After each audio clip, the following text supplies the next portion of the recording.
Аскар менен Атакул акенин видеосуна толуктоо.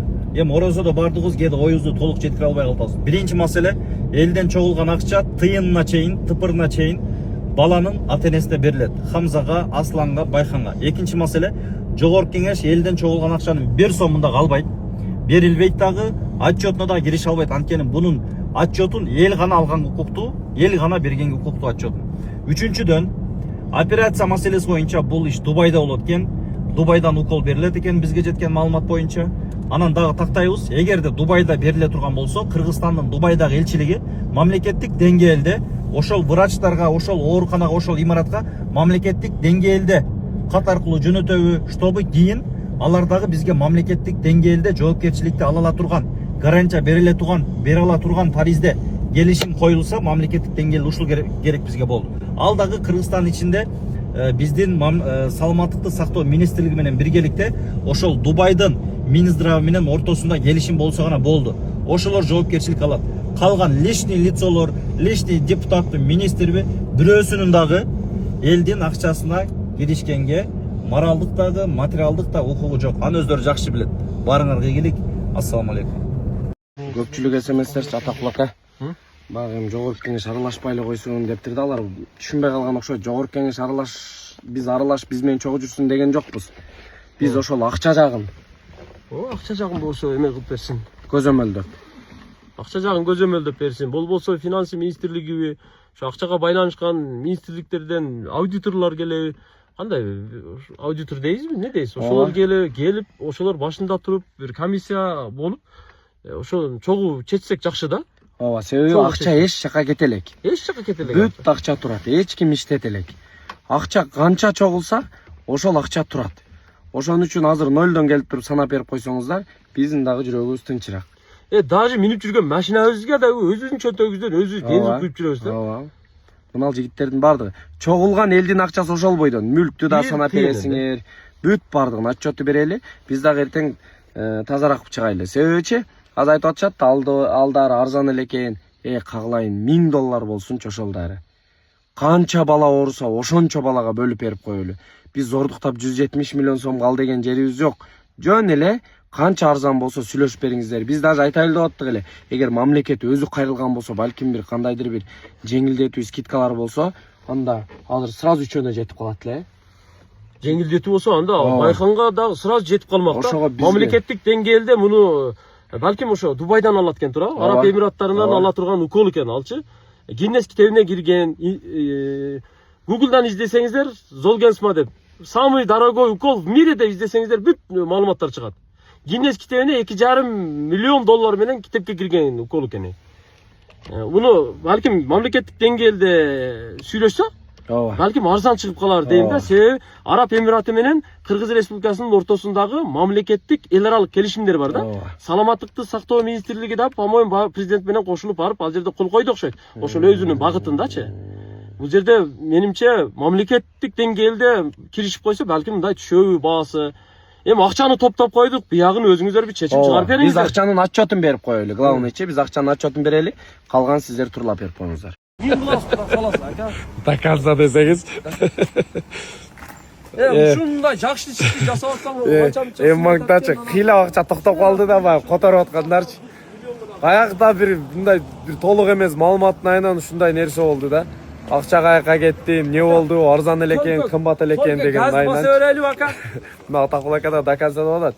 Негизичи жана колду да. Баягы видеолор чыкты го. Жогорку кеңеште көтөрүлгөн видеолор боюнча ошондой эми кыйла токтоп калды. Анан биз дагы кайрылып жасадык деп, эгер мындай суммасы чоң болуп ишенбей атсаңар, келгиле дагы кассаны санагыла депчи. Атак акча эч кимге берилбейт. Анан видео санаганда коркпойбуз. Ооба, анан видеонан кийин кайра өчүрүп койдук да, архивке киргизип койдук. Просто баягы эл түшүнбөй калбасын депчи. Просто мындай эми токтоп калды да, биздин кыйла духубуз түшүп калды да, жөндөн жөн. Мына шатырап түшүп, биз азында көлдө жүрөбүз, ушинте акча чогултуп барып, жигиттерге өткөрүп берели депчи.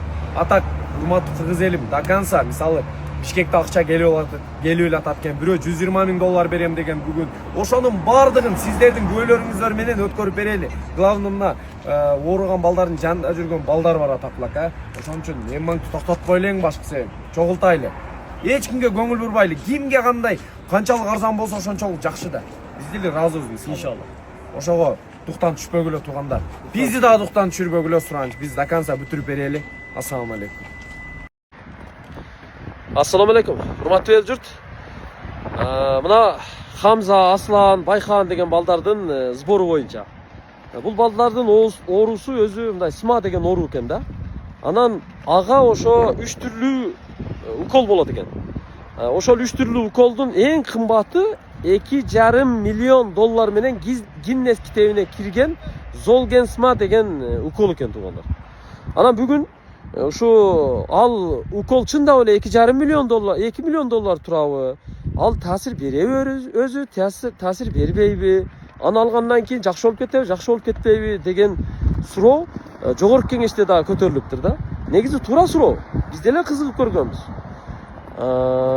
Мисалы YouTube'да Google'га кирип туруп самый дорогой укол в мире деп издесеңиздер, Золгенсма баасы $2,5 миллион менен Гиннес китебине кирди деп жазылып турат. Жана былтыр эле мурда жылы эле Арузат деген кыз ошол сбор кылып туруп, анан акчаны топтоп ошол уколду албады беле. Ал азыр Россияда жашайтмыш ата-энеси менен. Бирок ата-энелеринен биз отузов ал элекпиз. Чынында. Алардын дагы ой пикирин алабыз, бирок бүгүн ким бирөө таасир бербейт деп чыгыптыр. Негизи таасир береби, таасир бербейби, ал жакшы болобу, жакшы болбойбу, ал пенденин иши эмес да. Биз себебин гана кылышыбыз керек туугандар. Да, орозондун учурунда бирөө сыздап, ыйлап отурса, ага биз жардам гана кылдык. Акча топтогонго жардам гана кылдык да. Себебин кылдык, эми баягы шифаны берүүчү Алла Таалам да. Анан эми бул топтолгон каражат туугандар пока эч бир уколго төлөнө элек топтолгон боюнча турат. Анан канча топтолот? Биринчи Хамзанын шоту жабылды да. Анан топтолуп бүттү, анын 170 миллиону. Азыр эми Асландыкы топтолуп атат. Андан кийин Байхандыкы турат. Эми топтолгон каражат пока эч жакка сарптала элек да. Бүгүн ошо жогорку кеңеште суроо берген депутатка Саламаттык сактоо министрлигинин өкүлү так жооп бере алган жок. Демек ал дагы так билбейт окшойт менимчечи. Эгер так билсе, так жооп бермек да. Негизи 3 түрдүү укол болот. Ошо 3 түрдүү уколдун эң кымбаты Золгенсма, анын баасы чындыгында мынча деп айтыш керек эле да. Баягы элге күмөндүү нерсени жаратпайчы. Ошентип айтып койсо болмок. Мен ойлоп атам, азыр Аскар менен да сүйлөшүп атабыз.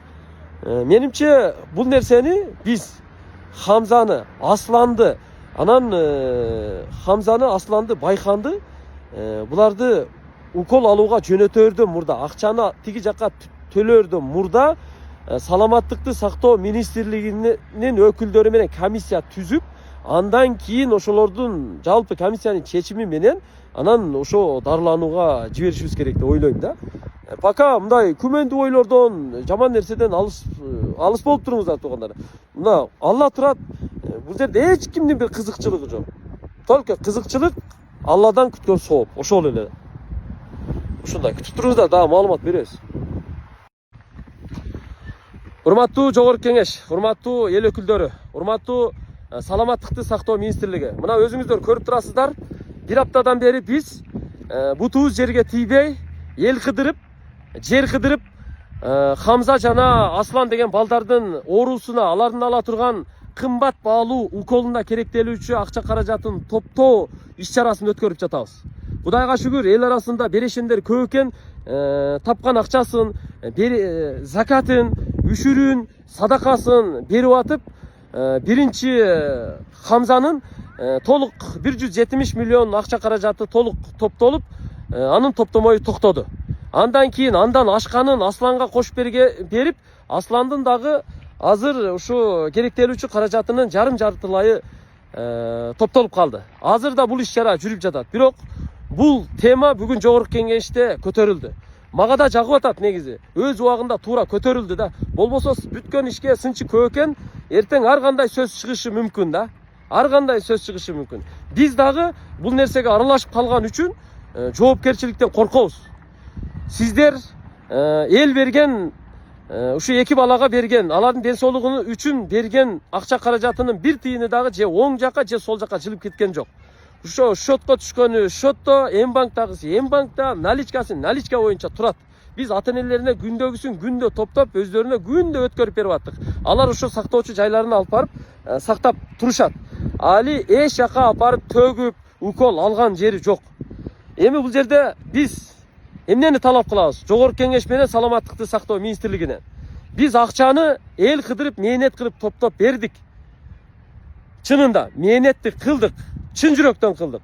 Анан кийин ушуга эми bir комиссия түзөлүк. Келиңиздер жогорку кеңеш. Депутаттардан комиссияга кирсин. Бизди жогорку кеңешке чакырыңыздарчы. Ушул ооруган балдардын ата-энелерини кагаздарын алдырып алып барайлык. Сиздердин алдыңыздарга жогорку кеңешке. Жогорку кеңеште кайсы комитетте карайт билбейм, бирок общий жогорку кеңештин күн тартибине киргизип бериңиздер болбосо. Саламаттыкты сактоо министрин, министрликтин өкүлдөрүн, фармацевттерди бардыгын чакырыңыздар. Ошол жерде ата-энелер менен, министрликтин өкүлдөрү менен, эл өкүлдөрү менен чогуу талкуу кылайлы да бир комиссия түзүп, анан акча каражатын ошол түзүлгөн комиссиянын чечими менен иштетели туугандар. Эмне дейсиздер? Ушуга биз сиздерден срочно жооп күтөбүз. Болбосо жоопкерчилик бул жаман нерсе. Биз деле ушу жоопкерчиликтен коркобуз. Эми аралашып калган үчүн, биз жардам берип калган үчүн биз мындайча айтканда ушул нерсени аягына чыгып коелу деп атабыз да. Чын. Биз сиздерден жооп күтөбүз. Урматтуу жогорку кеңеш, эл өкүлдөрү.